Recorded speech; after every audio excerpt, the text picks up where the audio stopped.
Accessing essential health services should never push people into poverty. Affordable health services save lives. And when populations are healthy, communities and economies thrive. It's time for governments to protect people from financial hardship when accessing healthcare.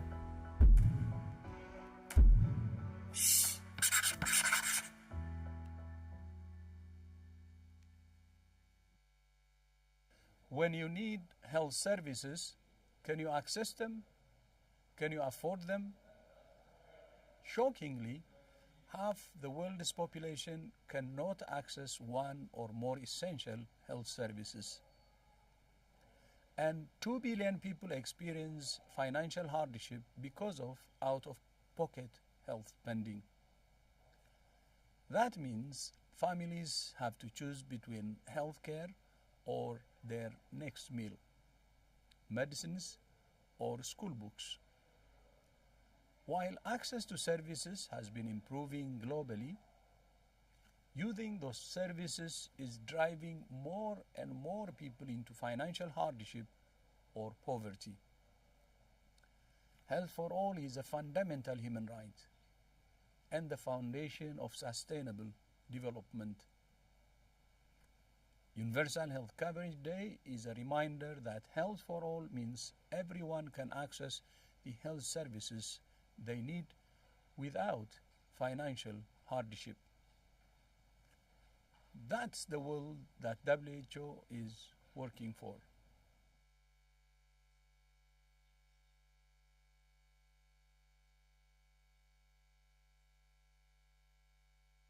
The 2030 Agenda is all about health as a fundamental human right and leaving no one behind.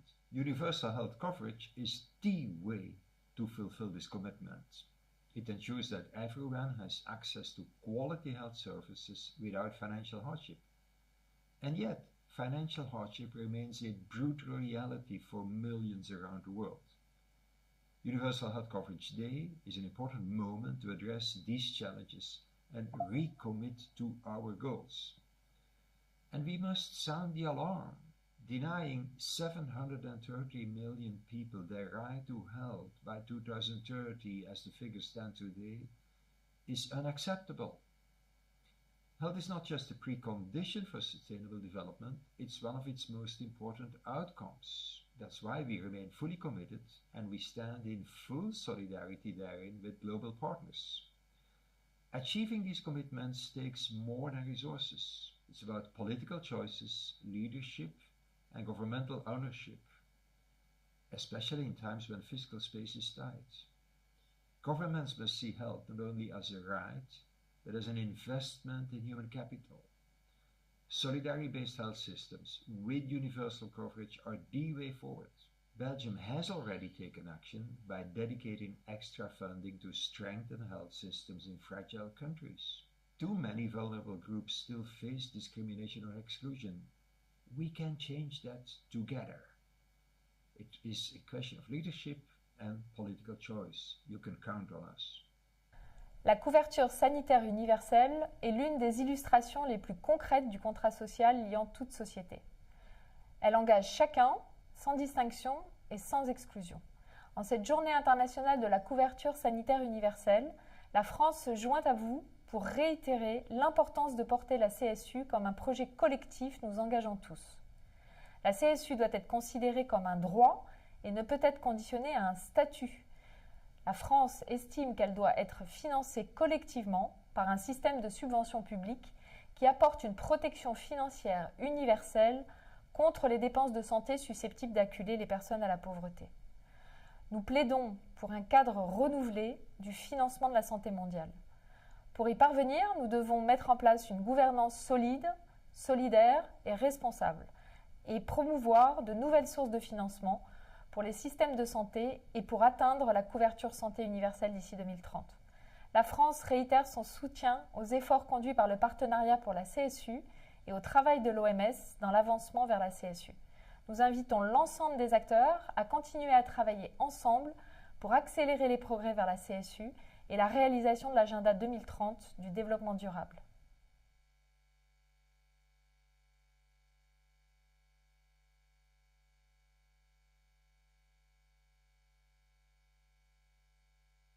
I'm Hajime Inoue, Senior Assistant Minister for Global Health at the Ministry of Health, Labor and Welfare.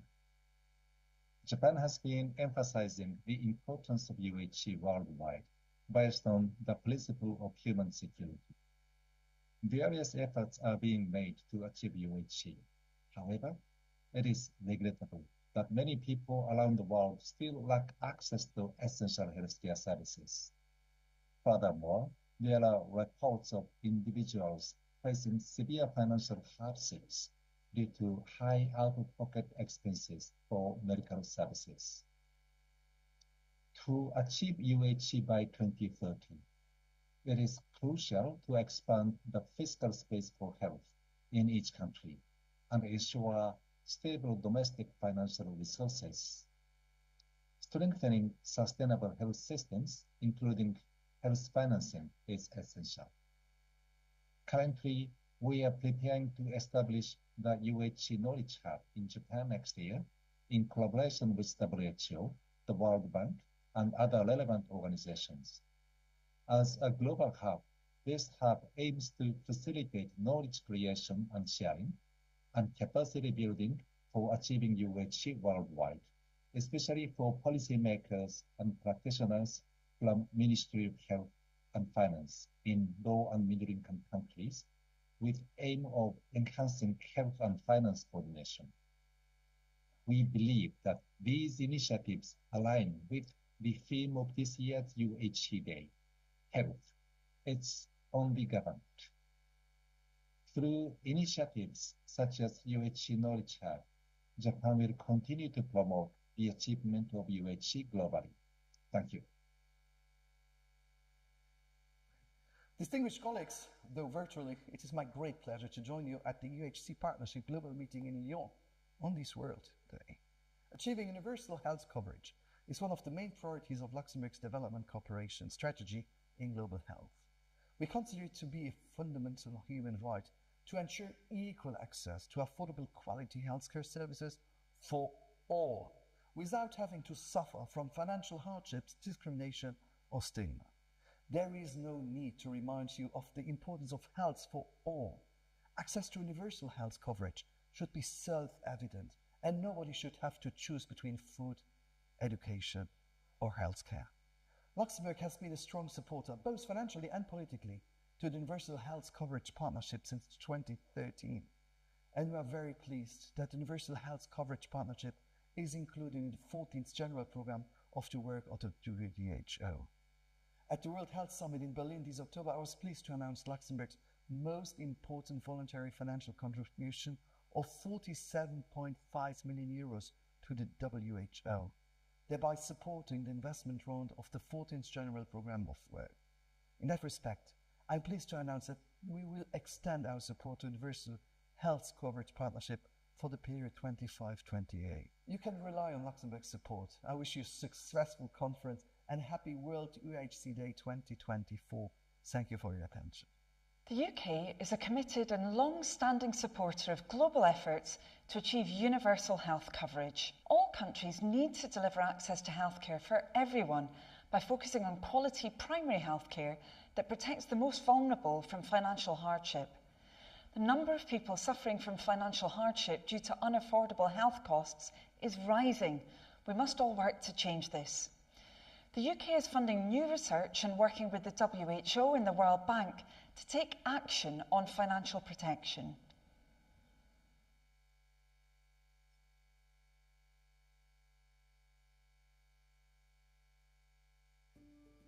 As we work towards universal health coverage, or UHC, we need to ensure that healthcare is accessible and affordable, so that everyone is protected from financial storms. Affordable access to healthcare is known as financial protection. It is not only critical for UHC, it is a sustainable development goal. Countries across Europe and Central Asia have made good progress towards UHC, but many people still experience gaps in coverage. This means they face barriers to access or have to pay out of pocket for healthcare, sometimes at the expense of other basic needs. In this way, out-of-pocket payments can push people into poverty. We need to find ways to reduce these payments. But we can't do that without the right information on where and why things are going wrong. We also need to know what to change to make things better.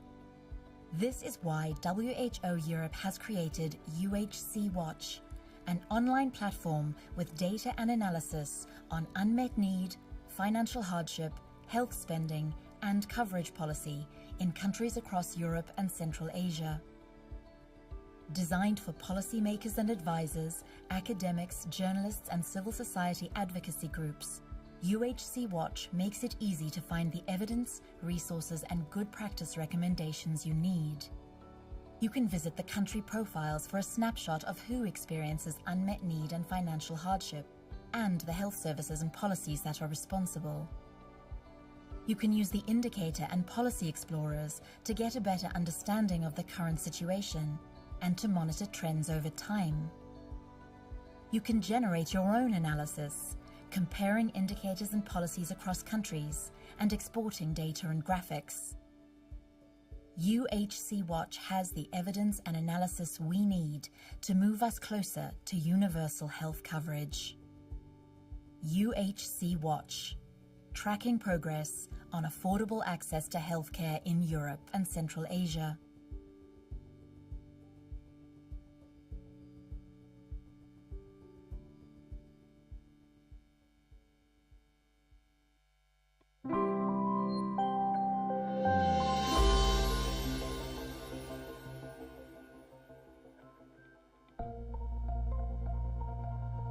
Українці порівняно з іншими досить сильно фінансують систему охорони здоров'я.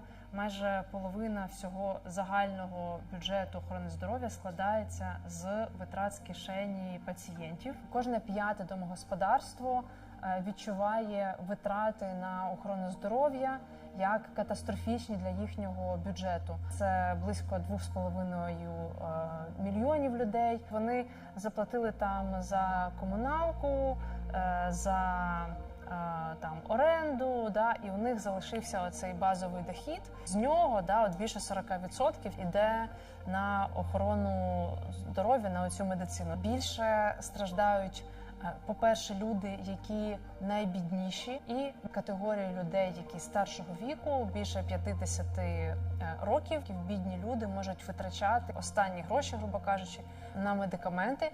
І в другу чергу це на стаціонарні послуги. За даними 2021 року, майже 1,5 мільйони людей або збіднішали, або перейшли в категорію бідних через ось ці видатки на охорону здоров'я. Біда прийшла зненацька. В лікарні подивилась, сказали інсульт і виписали список препаратів, з якими треба було йти в аптеку. Я так зараз згадую, там десь близько 3000 гривень. Якби вона сама туди потрапила, я не можу навіть уявити собі, яка б це була ситуація. Щодо подальшого спостереження, хочу сказати, у нас дуже гарний сімейний лікар.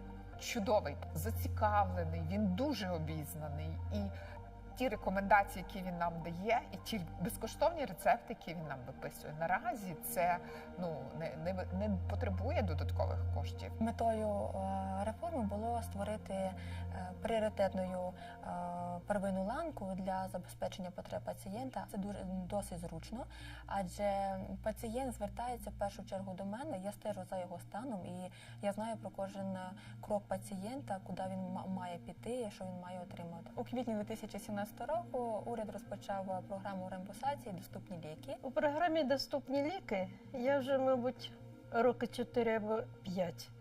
Я звертаюсь до свого лікаря, і він завжди мені старається допомогти у всіх наших старчих болячках. У мене був інфаркт 4 місяці тому, і мені тепер трошки інші ліки треба. Третя частина пенсії йде на ліки, третя частина пенсії, а тепер буде більше, йде на комуналку.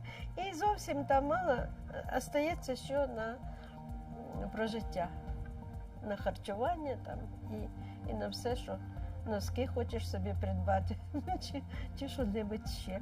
Отак. На даний час після деокупації ціни попіднімалися, пенсія маленька і потрібно шукати їм терапію, яку вони можуть собі дозволити. Звісно, хочеться, щоб перелік доступних ліків був розширений. Був інфаркт, пенсія маленька, 2700 за квартплату. Теплопостачання, за світло, за воду. Десь 4-4,5. Це навіть більше, ніж ваша пенсія? Звісно, це наших дві дружини. Немножко подробляю в охороні.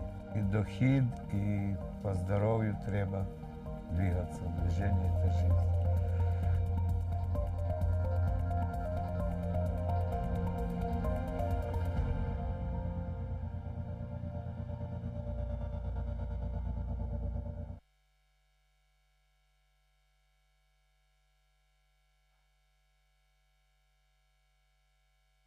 Accessing essential health services should never push people into poverty.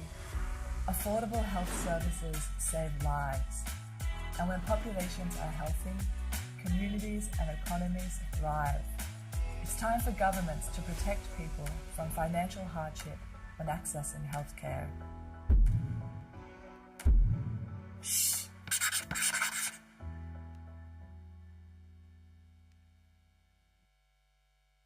When you need health services, can you access them? Can you afford them? Shockingly, half the world's population cannot access one or more essential health services. And 2 billion people experience financial hardship because of out-of-pocket health spending. That means families have to choose between healthcare or their next meal, medicines or school books. While access to services has been improving globally, using those services is driving more and more people into financial hardship or poverty. Health for all is a fundamental human right and the foundation of sustainable development. Universal Health Coverage Day is a reminder that health for all means everyone can access the health services they need without financial hardship. That's the world that WHO is working for.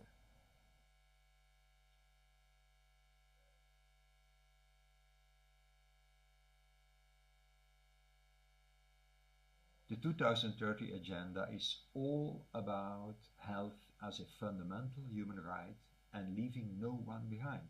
Universal health coverage is the way to fulfill this commitment. It ensures that everyone has access to quality health services without financial hardship. And yet, financial hardship remains a brutal reality for millions around the world. Universal Health Coverage Day is an important moment to address these challenges and recommit to our goals. And we must sound the alarm. Denying 730 million people their right to health by 2030, as the figures stand today, is unacceptable. Health is not just a precondition for sustainable development, it's one of its most important outcomes. That's why we remain fully committed and we stand in full solidarity therein with global partners. Achieving these commitments takes more than resources. It's about political choices, leadership, and governmental ownership, especially in times when fiscal space is tight. Governments must see health not only as a right, but as an investment in human capital. Solidarity-based health systems with universal coverage are the way forward. Belgium has already taken action by dedicating extra funding to strengthen health systems in fragile countries. Too many vulnerable groups still face discrimination or exclusion. We can change that together.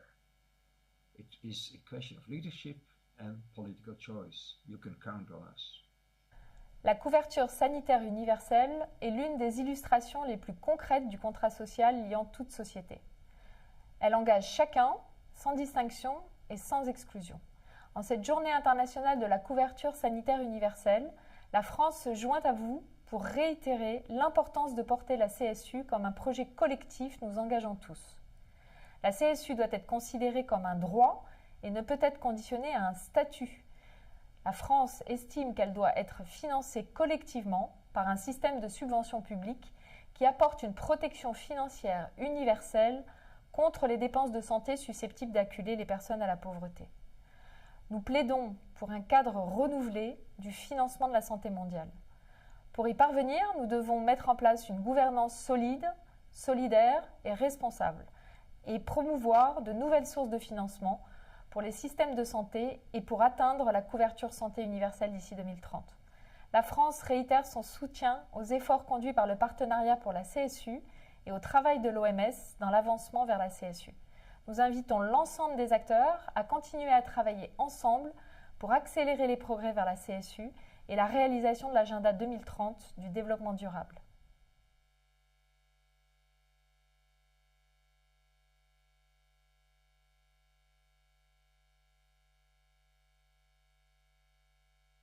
I'm Hajime Inoue, Senior Assistant Minister for Global Health at the Ministry of Health, Labor and Welfare. Japan has been emphasizing the importance of UHC worldwide based on the principle of human security. Various efforts are being made to achieve UHC. However, it is regrettable that many people around the world still lack access to essential healthcare services. Furthermore, there are reports of individuals facing severe financial hardships due to high out-of-pocket expenses for medical services. To achieve UHC by 2030, it is crucial to expand the fiscal space for health in each country and ensure stable domestic financial resources. Strengthening sustainable health systems, including health financing, is essential. Currently, we are preparing to establish the UHC Knowledge Hub in Japan next year in collaboration with WHO, the World Bank, and other relevant organizations. As a global hub, this hub aims to facilitate knowledge creation and sharing and capacity building for achieving UHC worldwide, especially for policymakers and practitioners from Ministry of Health and Finance in low and middle-income countries, with aim of enhancing health and finance coordination. We believe that these initiatives align with the theme of this year's UHC Day, health. It's only government. Through initiatives such as UHC Knowledge Hub, Japan will continue to promote the achievement of UHC globally. Thank you. Distinguished colleagues, though virtually, it is my great pleasure to join you at the UHC Partnership Global Meeting in Lyon on this World Day. Achieving universal health coverage is one of the main priorities of Luxembourg's development cooperation strategy in global health. We consider it to be a fundamental human right to ensure equal access to affordable quality healthcare services for all, without having to suffer from financial hardships, discrimination, or stigma. There is no need to remind you of the importance of health for all. Access to universal health coverage should be self-evident, and nobody should have to choose between food, education, or healthcare. Luxembourg has been a strong supporter, both financially and politically, to the Universal Health Coverage Partnership since 2013. And we are very pleased that the Universal Health Coverage Partnership is included in the 14th General Program of the work of the WHO. At the World Health Summit in Berlin this October, I was pleased to announce Luxembourg's most important voluntary financial contribution of 47.5 million euros to the WHO, thereby supporting the investment round of the 14th General Program of Work. In that respect, I'm pleased to announce that we will extend our support to the Universal Health Coverage Partnership for the period 25-28. You can rely on Luxembourg's support. I wish you a successful conference and happy World UHC Day 2024. Thank you for your attention. The UK is a committed and long-standing supporter of global efforts to achieve universal health coverage. All countries need to deliver access to healthcare for everyone by focusing on quality primary healthcare that protects the most vulnerable from financial hardship. The number of people suffering from financial hardship due to unaffordable health costs is rising. We must all work to change this. The UK is funding new research and working with the WHO and the World Bank to take action on financial protection.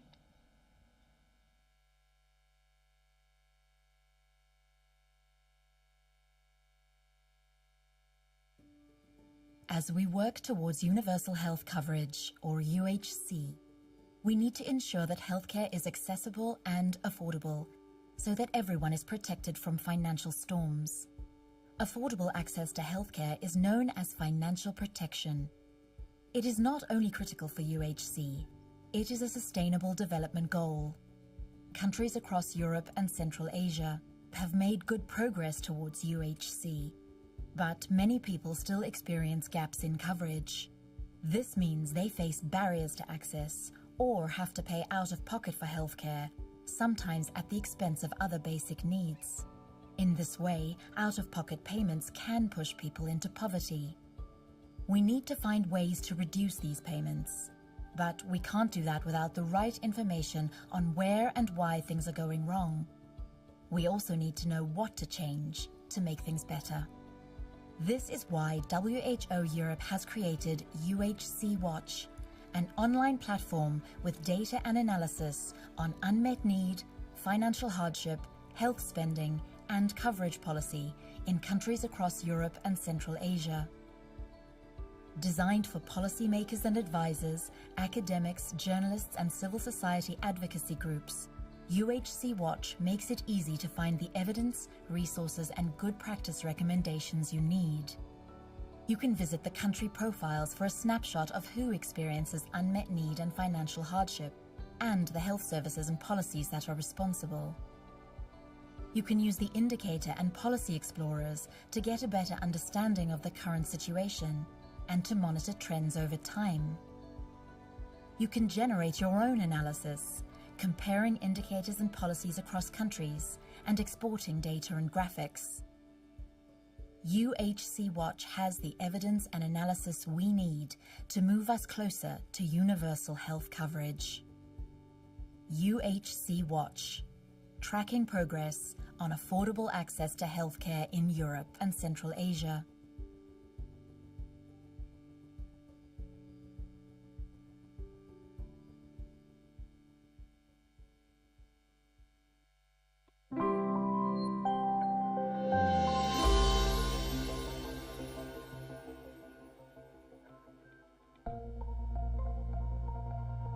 Українці порівняно з іншими досить сильно фінансують систему охорони здоров'я. Майже половина всього загального бюджету охорони здоров'я складається з витрат з кишені пацієнтів. Кожне п'яте домогосподарство відчуває витрати на охорону здоров'я як катастрофічні для їхнього бюджету. Це близько 2,5 мільйонів людей. Вони заплатили там за комуналку, за оренду, і у них залишився оцей базовий дохід. З нього от більше 40% йде на охорону здоров'я, на оцю медицину. Більше страждають, по-перше, люди, які найбідніші, і категорія людей, які старшого віку, більше 50 років. Бідні люди можуть витрачати останні гроші, грубо кажучи, на медикаменти. І в другу чергу це на стаціонарні послуги. За даними 2021 року, майже 1,5 мільйони людей або збіднішали, або перейшли в категорію бідних через ось ці видатки на охорону здоров'я. Біда прийшла зненацька. В лікарні подивилась, сказали інсульт і виписали список препаратів, з якими треба було йти в аптеку. Я так зараз згадую, там десь близько 3000 гривень. Якби вона сама туди потрапила, я не можу навіть уявити собі, яка б це була ситуація. Щодо подальшого спостереження, хочу сказати, у нас дуже гарний сімейний лікар. Чудовий, зацікавлений, він дуже обізнаний. І ті рекомендації, які він нам дає, і ті безкоштовні рецепти, які він нам виписує, наразі це не потребує додаткових коштів. Метою реформи було створити пріоритетною первинну ланку для забезпечення потреб пацієнта. Це досить зручно, адже пацієнт звертається в першу чергу до мене, я стежу за його станом і я знаю про кожен крок пацієнта, куди він має піти, що він має отримати. У квітні 2017 року уряд розпочав програму реімбурсації «Доступні ліки». У програмі «Доступні ліки» я вже, мабуть, роки 4 або 5.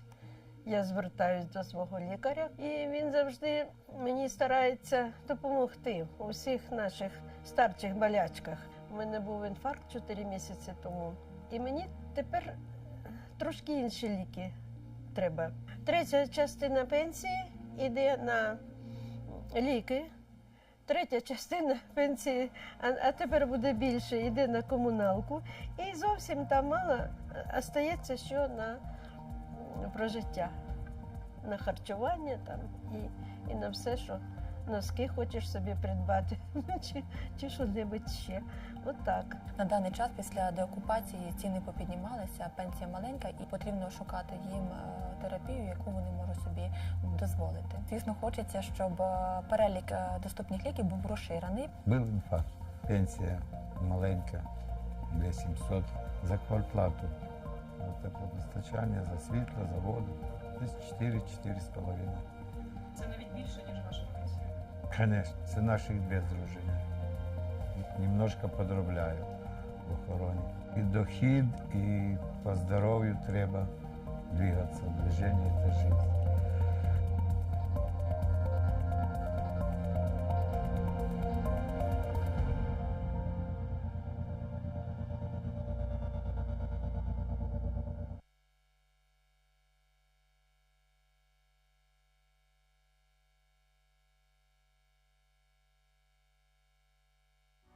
Accessing essential health services should never push people into poverty. Affordable health services save lives. And when populations are healthy, communities and economies thrive. It's time for governments to protect people from financial hardship when accessing healthcare.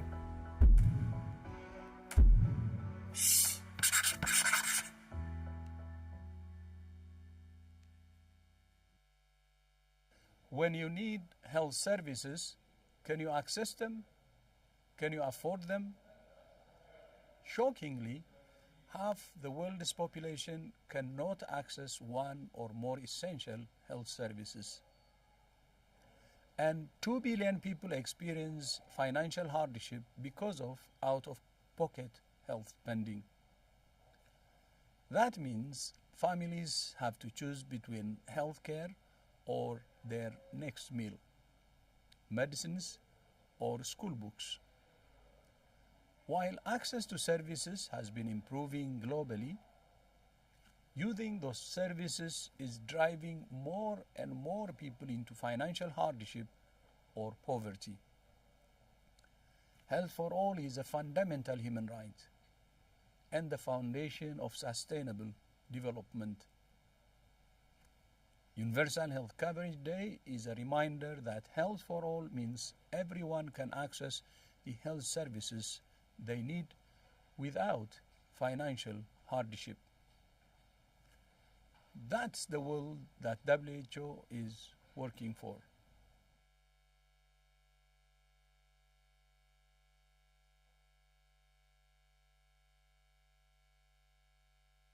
The 2030 Agenda is all about health as a fundamental human right and leaving no one behind. Universal health coverage is the way to fulfill this commitment. It ensures that everyone has access to quality health services without financial hardship. And yet, financial hardship remains a brutal reality for millions around the world. Universal Health Coverage Day is an important moment to address these challenges and recommit to our goals. And we must sound the alarm. Denying 730 million people their right to health by 2030, as the figures stand today, is unacceptable. Health is not just a precondition for sustainable development, it's one of its most important outcomes. That's why we remain fully committed and we stand in full solidarity therein with global partners. Achieving these commitments takes more than resources. It's about political choices, leadership, and governmental ownership, especially in times when fiscal space is tight.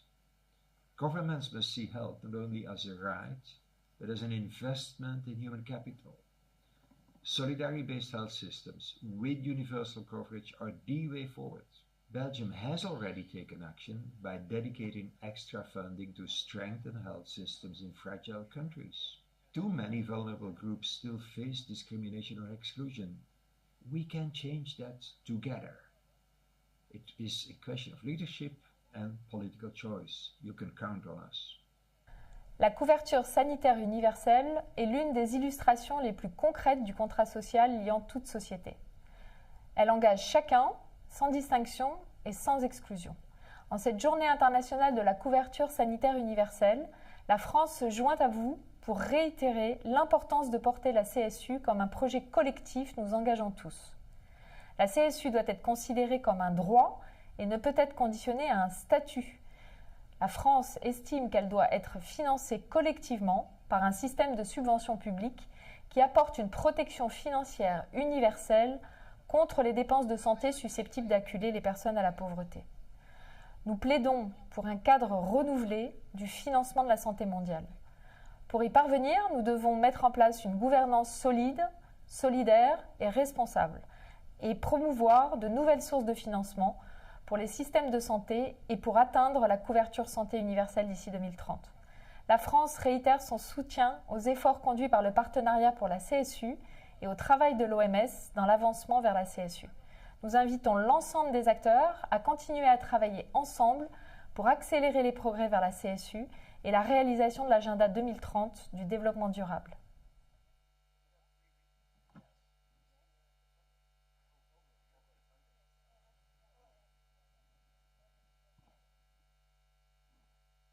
I'm Hajime Inoue, Senior Assistant Minister for Global Health at the Ministry of Health, Labor and Welfare. Japan has been emphasizing the importance of UHC worldwide, based on the principle of human security. Various efforts are being made to achieve UHC. However, it is regrettable that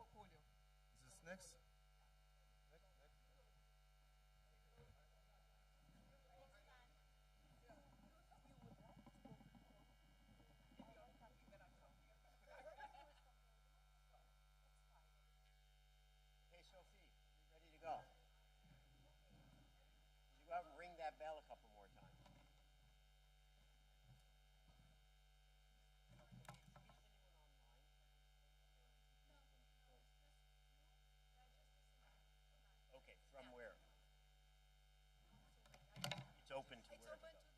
Okay. And live streaming as well. Okay. All right. Everybody ready to roll? Up here? Okay. All right, so good afternoon, everybody, and happy UHC Day for the second time. Well, no, this is the third or fourth time, I think, at this point in the day. So happy UHC Day. I think people are getting worn out already.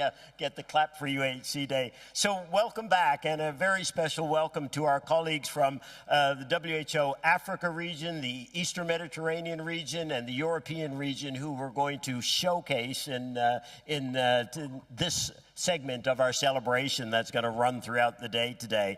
So for those of you who weren't awake earlier today, many of us got up in the pitch black to celebrate and kick off our celebrations of UHC Day with colleagues in the Southeast Asia region and the Western Pacific, which got us off to a great start and reminded us just how important this day is, right? It's a chance for us all to reflect importantly on where we are in UHC, to recommit, and importantly to launch some new things, new initiatives, new reports that help keep us on this trail, on this path toward UHC.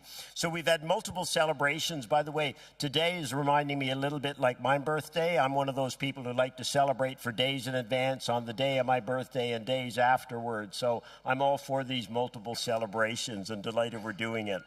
So to move forward, the theme of today's UHC Day, of course, is financial protection. It's all about health. It's on the government. And that is just reaffirming again our recognition that we cannot achieve universal health coverage without ensuring financial protection, and we cannot leave no one behind unless we ensure financial protection. So we've got a fabulous session, and I'm going to, little spoiler alert here, we are going to launch the first ever Africa Regional Report on financial protection, which is so important to anchoring us in evidence and data as we move forward. We're going to hear some great examples. I want to thank the government of Namibia for being here to share with us. We'll also hear, of course, I think, crucially importantly, from two countries that are affected, well, two areas of the world affected by humanitarian challenges, Eastern Mediterranean with my colleague Awad next to me, and then also from the Ukraine, because again, the commitment is about leaving no one behind, and to do that, we've got to ensure that in our fragile, vulnerable, conflict-affected countries, we are also moving forward on our agenda, our theme for today around financial protection. So with that, happy UHC Day again, and to our three regions present. I'm going to hand over now to Natasha to moderate our session. Natasha. Thank you so much, Bruce, for kicking us off and also for making such an important link between financial protection, leaving no one behind. I think this session builds also very nicely on the session we had earlier this morning about public health, resilience, and the two sides of the coin, UHC, health security, particularly, as we say very much also with our forthcoming global health strategy, it's about how we reposition ourselves, how we think about UHC in a turbulent world. But let's start by introducing our colleagues from the Afro region, and I'm delighted to have with me here Dr. Ogo, who heads the health financing team in Afro, and we are going to be presenting the first regional financial protection report for Afro. And we are also really honored to have with us Dr. Elizabeth Uyarura Kamutwezu, who is the Namibia Director of Policy and Planning, to give us the real country perspective. So with this, Ogo, can I hand over to you? Thank you very much, Natasha. Good afternoon, colleagues. I'm really privileged to be here to present the key findings from our first regional report. Are the slides up? Thank you. The report has just gone online today, so you're all welcome to download and read it, and we'll be sharing how to do so right at the end.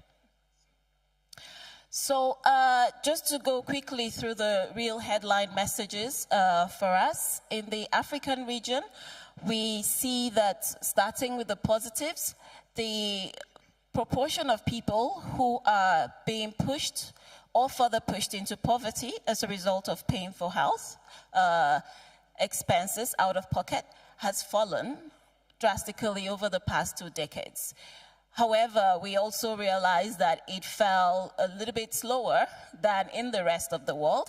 And so even though we've had this really huge fall from 45% to just over 13%, still the proportion of people who are impoverished globally is still concentrated within the African region.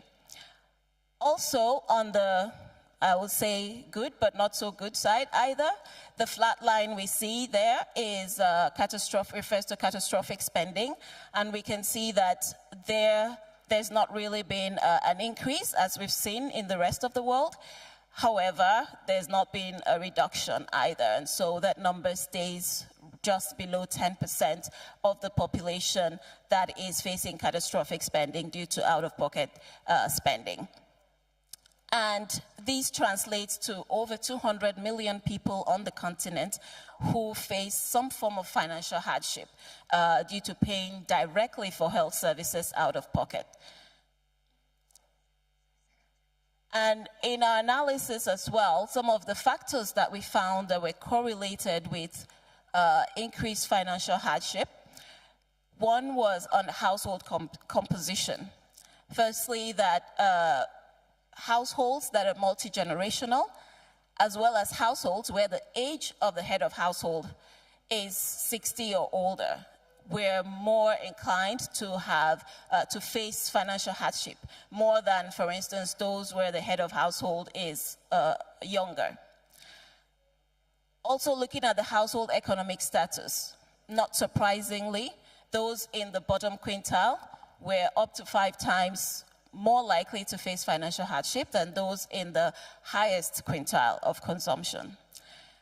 When we look at location, we found very interesting results there, that those in the rural areas were more likely to face impoverishment due to out-of-pocket spending. However, those living in the urban areas were more likely to face catastrophic spending as a result of direct spending out of pocket. And lastly, to no surprise, when we look at government spending on health and national wealth, poorer countries have people who are facing greater levels of financial hardship, but also that the higher the public domestic spending on health, then the more financial protection the population had. And this correlation is not seen with any other source of funding, neither from private or from external sources. What was driving financial hardship in the African region? As with many regions, and we saw this in the session yesterday, it's medicines. It's payment for medicines, and a very distant second, it's payment for outpatient services, which reflects a little bit the financing policies that exist in countries. And lastly, just some of the broad policy responses that we are thinking and we are putting forward to countries. We've seen public spending is a big factor for reducing financial hardship. So our first message would be increase public financing for health while ensuring that it's used efficiently and effectively. But also protect the poor. Our region has a large concentration of low-income countries and lower middle-income countries. So where they are unable to provide comprehensive coverage for every single person, then the priority will be to protect the poor and the vulnerable. Medicines drive out-of-pocket spending, and there are multiple reasons for this. And this remains one policy area that needs to be fairly addressed, both in terms of how they are covered, but also in terms of all of the back ends, addressing the supply chain issues, the capacity in a region that imports more than 90% of its medicines. And lastly, that broad health system improvements can lead to financial protection, because one thing is the services have to be available and of high quality. Where they are not, then people are pushed to either go to pay privately or others, and so that remains a key policy option. And the last one is not so much about improving financial protection, but what doesn't get measured really doesn't get acted on. And so the need for countries to continue to invest in the data and the evidence to drive this monitoring process. And so without further ado, I'll be handing over to Elizabeth to share a little bit about what's happening in Namibia. Good afternoon, ladies and gentlemen, and thank you very much for the opportunity to showcase the Namibian experience in terms of health financial protection. To start with, I might be delighted to say that Namibia, we have made some success. That is underpinned by the fact that over 80% of the Namibian population have access to health services from public facilities. Secondly, the government investment, health sector being the second highest in terms of a budget allocation, had been very significant. That represents around $456 per capita, and that is above the Abuja commitment, and we are standing at 16.5%. In addition, out of pocket is very low, as it represents 8% of the total health expenditure within the country. And lastly, we have only 1.8 households that incur catastrophic health expenditures, 1.8% households. However, narrating those achievements also, it comes with challenges. What are the challenges we experience? We have inadequate access to specialized services, maybe to mention a few, your dialysis and oncology treatments. We also have a challenge of realizing equity and access of health services due to a number of factors. One, we have a low population density that makes it very costly for us to reach all the corners of the country. We also have inadequate allocation of human resources, being that most of the skilled and qualified health professionals, they found themselves in urban areas. And based on the current statistics, Namibia population is divided 50-50 rural and 50 urban. So mind you that what happens to the 50% of the rural area. And the last challenge among many is that I want to share with you today is that the private insurance only cover around 8% of the population. And mind you, due to high costs and low benefit packages, to the end, some of these clients end up returning to the health facilities, either for completion of their treatments or for retreatment and so on, once they run out of their insurance packages. Now, what is the way forward in moving forward? We embark upon on the approval of our universal health coverage policy that is now at cabinet, soon to be approved, so that we implement the strategies and the goals. We also want to increase the numbers of health posts so that we intensify the outreach program. And we also embark upon on mass recruitment of health professionals so that we fill the vacancies and lower the overload and burdens of our health professionals. And last but not the least, we also have engaged in various discussions on how on the modalities on how to create incentives so that we attract, but not only attract, also retain skilled health professionals within the health sector. Without diving deep, I think that is the short snap overview of what Namibia have achieved. Thank you very much. Thank you so much to Ogo and Elizabeth. Yes, just before I close, that's to say, here's the QR code. The report is online, and you're welcome to scan and read it. And on your tables, there will be a brochure like this. The QR code is also there. Thank you. And congratulations, truly, for this important report. I think you said it. What doesn't get measured doesn't get managed. It's very good also to hear the experience from Namibia, which I think gave us a real picture of the general trends that you illustrated earlier. And now I would like to introduce my colleagues from the Euro region.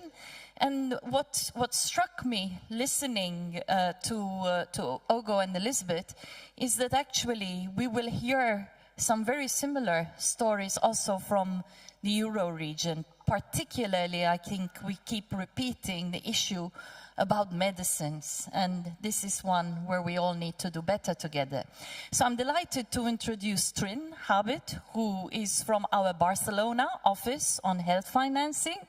And it's my pleasure also to introduce Dr. Yevgeny Gonchar, who is the head of medical services at the Ukraine Ministry of Health. And again, together, Trinh and Yevgeny will take us through the Euro situation with a deep dive on financial protection in a country during a time of war. Thank you so much, Natasha. And that's very true that the Barcelona Office for Health Systems Financing is responsible for monitoring financial protection in the European region. And we have been doing that like it's for a while. And last year, during the UHC Day, we launched our second financial protection report covering the region. And that report included data for 40 countries. So it's a big achievement for us. By year, we are able to cover more and more countries in our region. But that report really is like a very practical one, because it doesn't include only data, and not only data, like it's how Euro region and countries in the European region are performing in terms of financial protection, but also it gives a policy advice, and it includes also advice like for the governments, that what are policies to avoid. And on the left side, you can see like it's the 5 policies that we advise countries really to avoid if they are taking seriously progress towards universal health coverage. For example, linking entitlements to payment of social health insurance contributions, or relying and expecting too much from voluntary health insurance. And what we have been discussing a lot here, that if you want to make a progress towards universal health coverage, then you need to take very seriously primary health care. And primary health care also includes outpatient medicines, because as Natasha said, and what we saw also from Afro region, it's medicines are the key driver of financial hardship. And you can find more, also like it's a good policy checklist in our regional report. And just to show that it's also, countries in Europe are different. So we have countries where financial hardship is very low, so it's close to 0%. And then we see countries where incidence of catastrophic out-of-pocket payments for healthcare is around like 20% or close to that. So variation is huge. In addition to the regional report, we have been developing also country reports with more deeper dive into country data, but also analyzing country policies. So it's what policies are really like it's in place, and which are supportive in terms of financial protection, and which are rather like it's working against it. And that enables us to give a very it's a concrete and practical advice that is tailored to the country context. And starting from next year, we start to publish also good practice briefs. So it's to kind of inspire other countries, like it's what has been happening and working well in other countries. And the first brief is coming from Estonia, and it focuses on how to use digital technologies to make protective mechanisms automatic. So and that helps to reduce high out-of-pocket payments. In addition to our financial protection work, we are trying to take it one step further, especially in UHC partnership countries, and to dig deeper into primary health care, and looking at that from the primary health care financing perspective, and trying really to understand why we still see that although in policy documents primary health care is declared as a priority, then when it comes to when we look at the data and performance, then there are gaps. And we try to find ways how, by improving health financing policies, we can improve access to primary health care. And in addition to the regional report, we also launched the platform UHC Watch.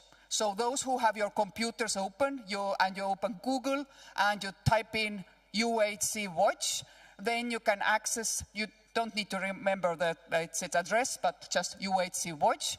Then you can access to European region platform that gives you access to data. You can compare countries. You can also access information on coverage policies from different countries. You can compare countries. And all reports, country reports on health financing, what we have been producing, are also accessible through this platform. And now coming to Ukraine. Ukraine is the first country who has 2 financial protection reports. So and the first report comes from 2018. That was really looking at the pre-health financing reform in Ukraine. And the second one was also launched last year. And it's a pre-full-scale war period. So and really trying to also measure the progress, what has been made when implementing health financing reforms. And those who are interested to see more reports on health financing for Ukraine, you can find them in our UHC Watch platform. there is a resources section, and they are very easily accessible here. But let me now to hand over to Yevgeny. Thank you, Trin. Thank you, Natasha. And I want to add that your report is really valuable for our communication between ministries, Ministry of Health and Ministry of Finance specifically, and other stakeholders. If you're talking about me, I'm Evgeny Hanchar. I'm acting director of Department of Medical Services in Ministry of Health, and I'm responsible for policy development on health reform, on medical provision, and also policy for medical procurement. And can you put slide? Okay. And we are bringing back to medicines, and in Ukraine in 2021, before the full-scale war, medicinal products, medicines and medical devices, it was most part of out-of-pocket payment from patient. It's like maybe in Africa and in other country when the level of out-of-pocket payments is still high. And to address this issue, we annually expand the list of medicines that are reimbursed by ambulatory care reimbursement program and procured by centralized procurement for some important diseases like cancer, like TB, HIV, etc. Also, for medicine procured for budget expense, we did a lot of one huge reforms, how to procure it more effective. For example, medicines that already have market authorization in developed countries like EU, Canada, US, Japan can obtain medical market authorization in Ukraine for a few weeks, and it's really expand access to medicine and drive prices lower and lower. And now I guess it's like my opinion that price for medicines in Ukraine which procured at state expense is maybe the lowest in region, I guess, because the price is really low when compared to another country. Also, we did some reforms in hospital procurement. We established like local marketplace with pre-filled data for tendering documentation. It's also making prices lowering, and the level of competition between suppliers is really increased and pushing price down. But there are still a lot of changes how to expand access to broader access to medicines in Ukraine, etc. But unfortunately, medicines will not prescribe themselves, and we need to think more like complex. For that, we introduce a reform. Our parliament passed a law on financial guarantees for healthcare service in 2017, and after that, we make some like steps which was important to make medical services more accessible for people. First of all, we're using single payer system funded by general taxes to ensure transparent healthcare payment. It is crucial for Ukraine during the war because it provides financial stability, simplify payment process, and ensure equal access to care for all citizens. So we have like one national procurement agency for medical services. Also, we are launching the National Reimbursement Medicines Program to ensure the access to drugs. And also for us was very important to launch e-health system.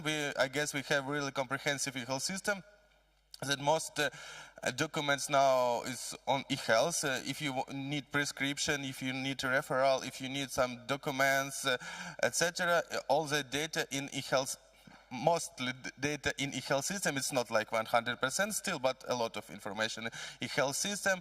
And it's really important for us because a lot of internally displaced, it's millions of internally displaced person in Ukraine, and e-health system help us to ensure continuity of care because people from occupied region, they're moving to another region, and doctors there have access to data. And also it's very important for us because we can pay for medical services based on actual data, based on not like analog data or some reports, but it's like real data. And also it helps us to create policy because we can analyze a lot of data. We can even take in consideration sex, age, weight of patient, anything.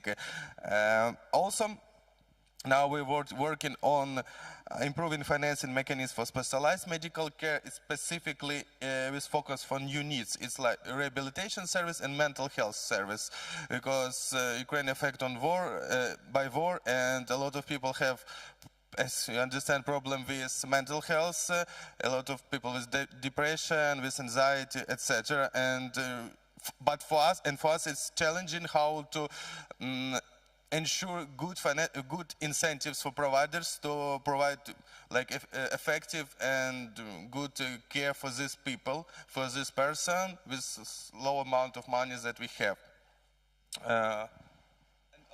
Also, I mean, talked about fortifying primary care.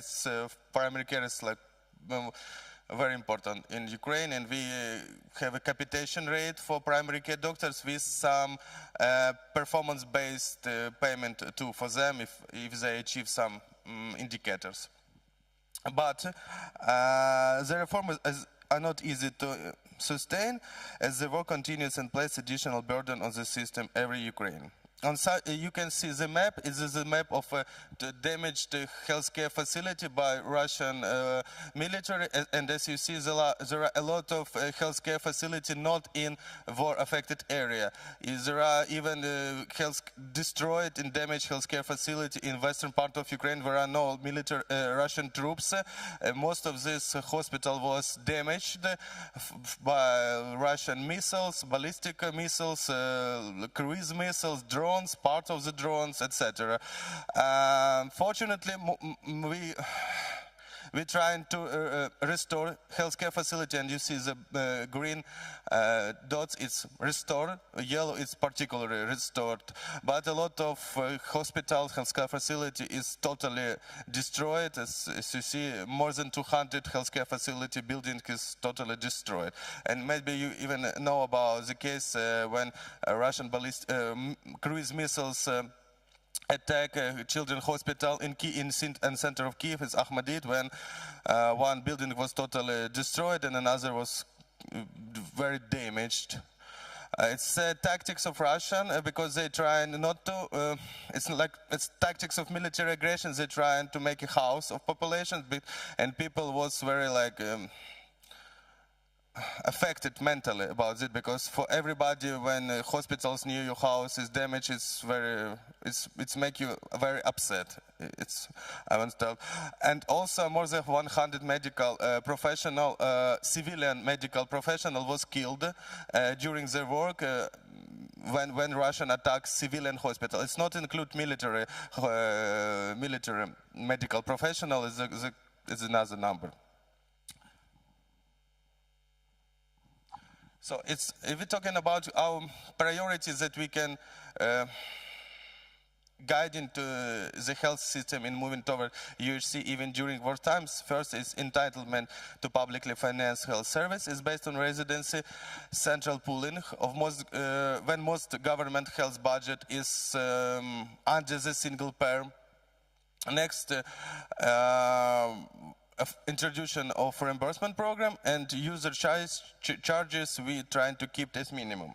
And it's for my personal recommendation. Next, it's quite challenging to prepare for the war or other disaster during peacetime. I know it because from our experience, and 1 week before the war began, full scale, we do not believe in that, but we're trying to be prepare on that, and we have some, some plans, etc. And I understand that your government is not ready and not trying to even 100% ready to such kind of crisis. It can be not war, it can be everything else. It can be like national disaster, etc. And it's very difficult in this condition to be good and prepare to make a plan, something for this situation. So my recommendation is is not focus solely on drafting plans and strategies, but incorporate ideas into your current activities or how you will maintain the resilience of your system during the war. In any your activity should include the possibility of some crisis. Thank you. Thank you very much to Yevgeny and Trin. And I think the key thing that always surprises me whenever I return to Ukraine is that the system continues to advance in spite of everything, and that they are one of the countries with the most recent data on financial protection. So, of course, we also have a very active country office. I see Arno here also in the room, and we thank them for their work. And now I come to our last speaker, who is my colleague and fellow director, Awad Mataria. But Awad is also the health financing expert too. And he will be sharing with us the perspectives from the EMRO region. Over to you, dear Awad. Thank you very much, Natasha, and congratulations to AFRO and to Euro for this great work, and in particular the country level sharing of experiences. That was really wonderful. So I've been asked to reflect on the question of universal health coverage in context of fragile and conflict affected settings, and in particular the goal of financial protection of universal health coverage, given the theme of the Universal Health Coverage Day 2020-2024. I'm taking this diagram from not the last Global Monitoring Report of Universal Health Coverage, but the one before, because it had compiled some data on the situation in the FCV countries globally. Since then, we were not able to collect more data from these settings, understandably because of the lack of access to information, because of the health information system being dysfunctional due to this. We know globally that we are not progressing well towards universal health coverage. There is improvement with service coverage, but not as fast as one would hope for. But there is deterioration with regard to financial hardship. And if you look at the dots on the diagram, so these represent some of the FCV countries. And unfortunately, the 6 out of the 8 represented there are countries that we are serving within the Eastern Mediterranean region. So you can see Somalia, you can see Iraq, you can see Syria, you can see Yemen. And what you can observe from there is that these dots are placed higher than the trend line is the global progress towards universal health coverage. And the higher you go, the more north that you go, this means the financial hardship is higher and higher. The more that you go to the east, meaning that you are getting more service coverage. So in these countries, the service coverage is not well enough, and the financial hardship is really high. But still, you can see some countries with financial hardship that is relatively low, and that is not always a positive message. This also could indicate that people do not have access to the services. That's why they are not faced with the financial hardship. So having taken that into consideration, we have been doing a lot of country level work, and to try to bring in the agenda of universal health coverage along with health security. Health security not only for pandemics, epidemics, but also for all types of hazards that the health system might be faced with, including wars, conflicts, occupation, and other things. So I'm just going to share with you some key messages from 3 recent country missions, FCV type of countries. One is more challenged but not qualified fully as a country in conflict or in war. But starting with Syria, where we undertook a mission just a few months back, it was in July, and where there was a hope that there is some early recovery, and we want to think about the health system. We know what happened in Syria the last week, and we hope that the situation will calm down and things will go back to better than even how it was before.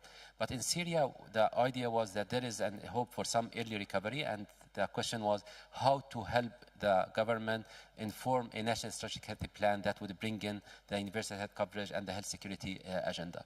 And we came up with 4 key recommendations, starting by bringing in the humanitarian response, being the first activity within the health system, but to bring it along with the preparedness with a focus on the essential public health functions that we discussed this morning.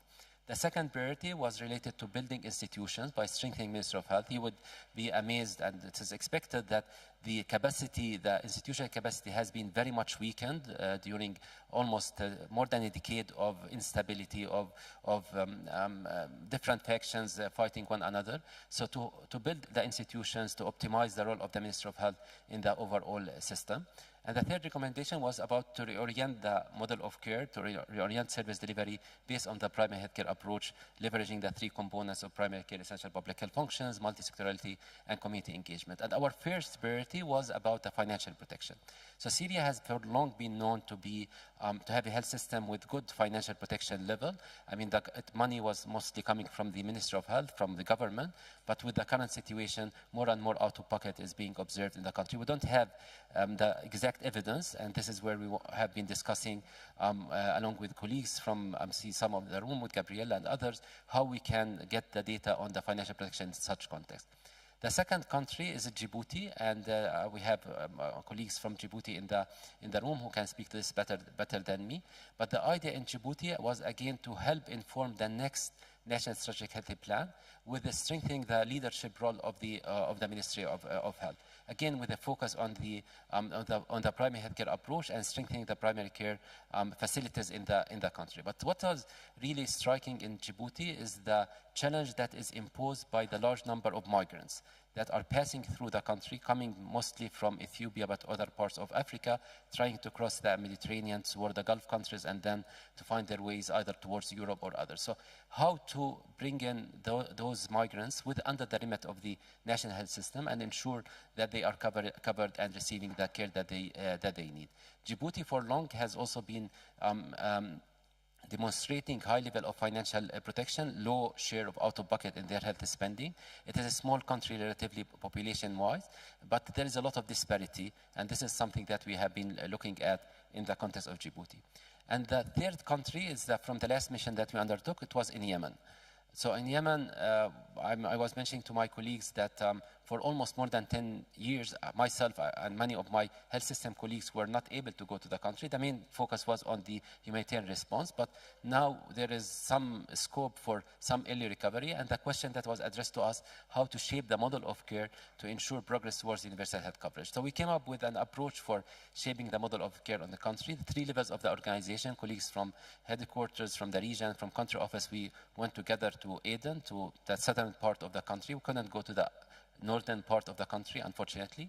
And we were trying to look at how to put into place a system that would allow the delivery of the minimum service package that they have identified. And we came up with these 6 elements that we are advocating as a way to enhance financial protection, enhance access, starting by understanding your population, defining your benefits, looking at the service organization and design, the platforms, the pathways, and then look at the role of the community and shaping the financial arrangement. And we came up with 4 recommendations for a country like Yemen.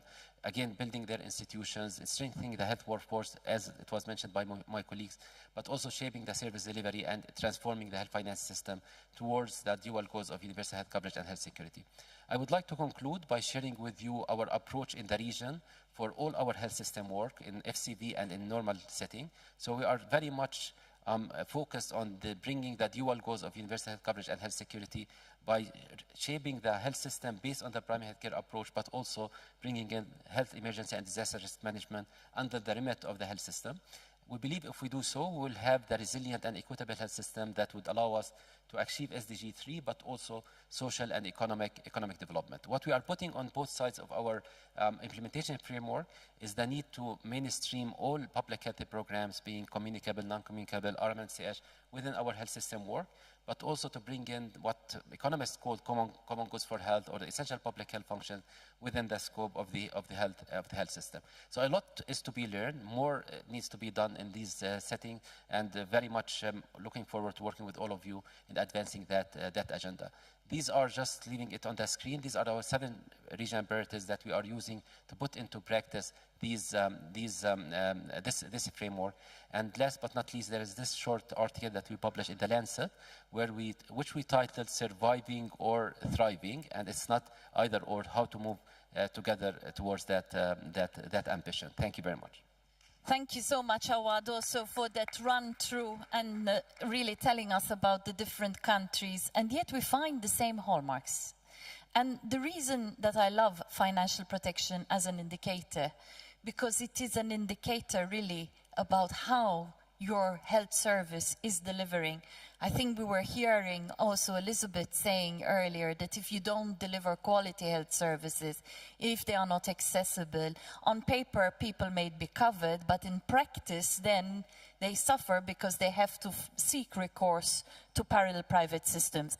I know we started late, and I know you have sessions to run to at 2 o'clock, but is there anybody who would like perhaps to provide a brief reflection from a country office, any policy advisors, anybody who has been particularly inspired by anything that we heard?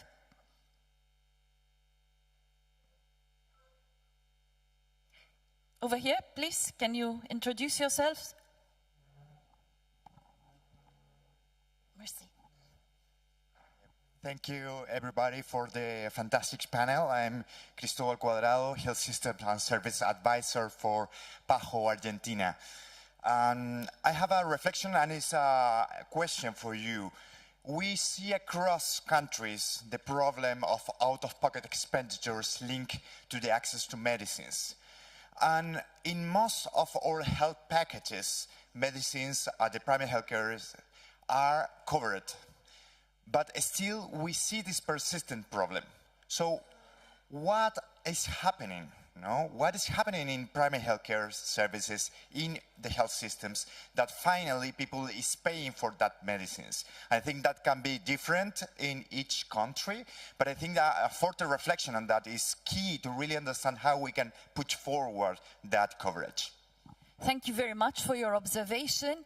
And I'm not familiar with the situation in detail in Afro and in EMRO, but for Euro I can say that we are unpacking this.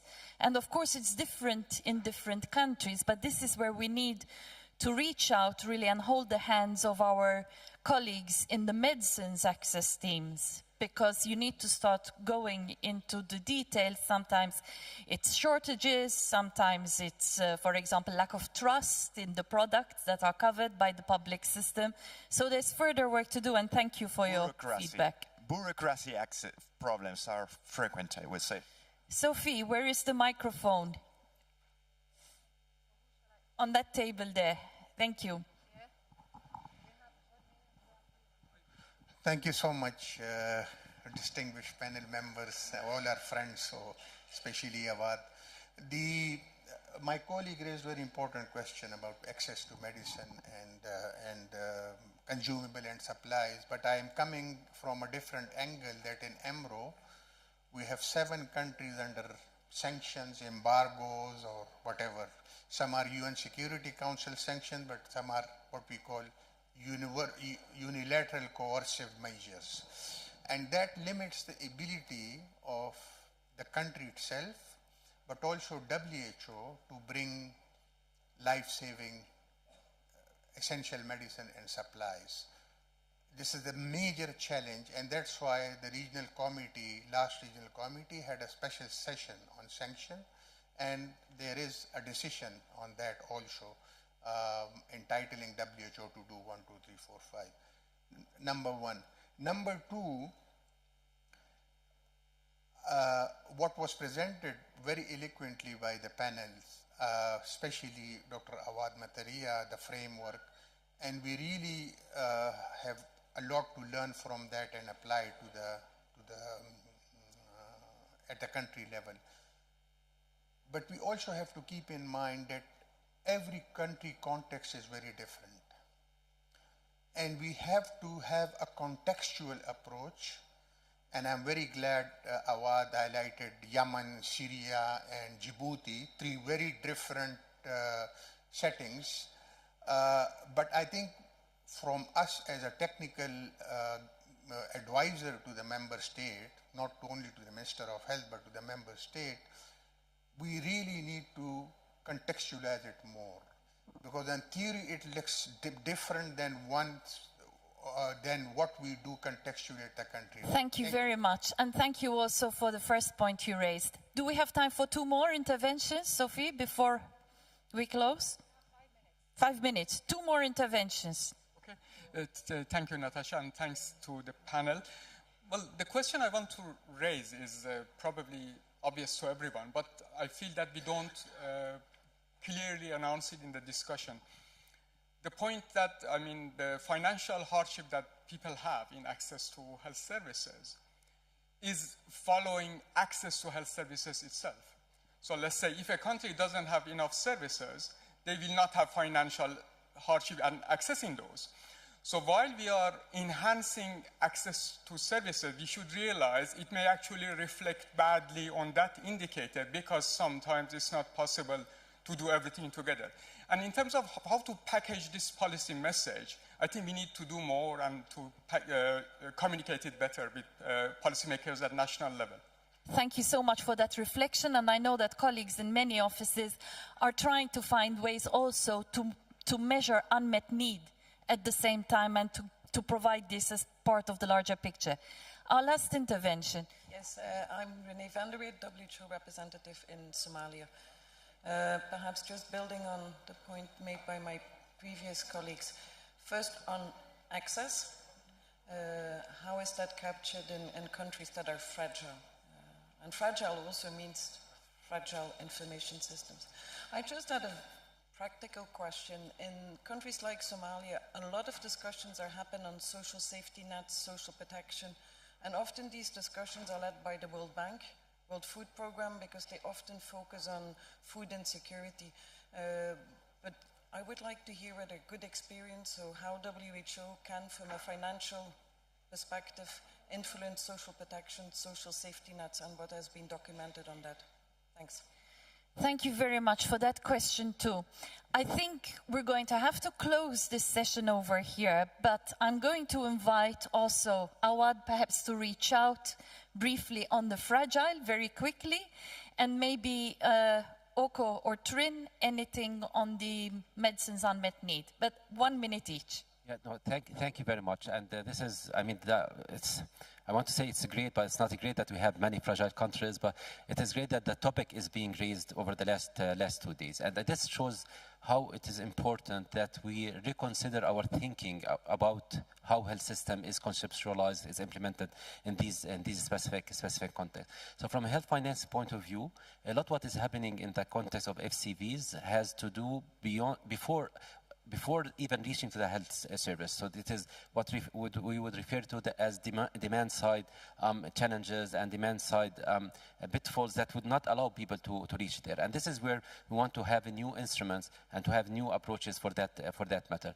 But your point is very well taken, René. In our context, we have been using the idea of progressive universalism to say that at least for a minimum package, we want to guarantee everyone. And as we move forward, we can deepen that package towards more access to more needed services. Thank you. Okay.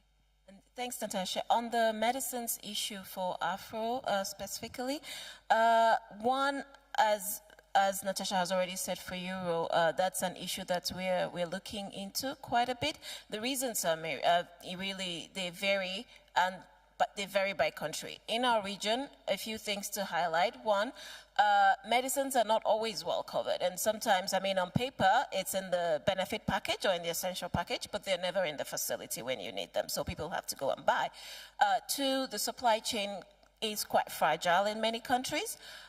Three, as I alluded earlier, there is high reliance on importation of medicines, and so even things outside of the health sector, so say like problems with exchange rates, that just makes medicine costs go way up and makes it difficult for people to procure. And so this is an area that we are continuing to have conversations with our colleagues who work in medicines to try to dig deeper per country and to see how to begin to address them, differently.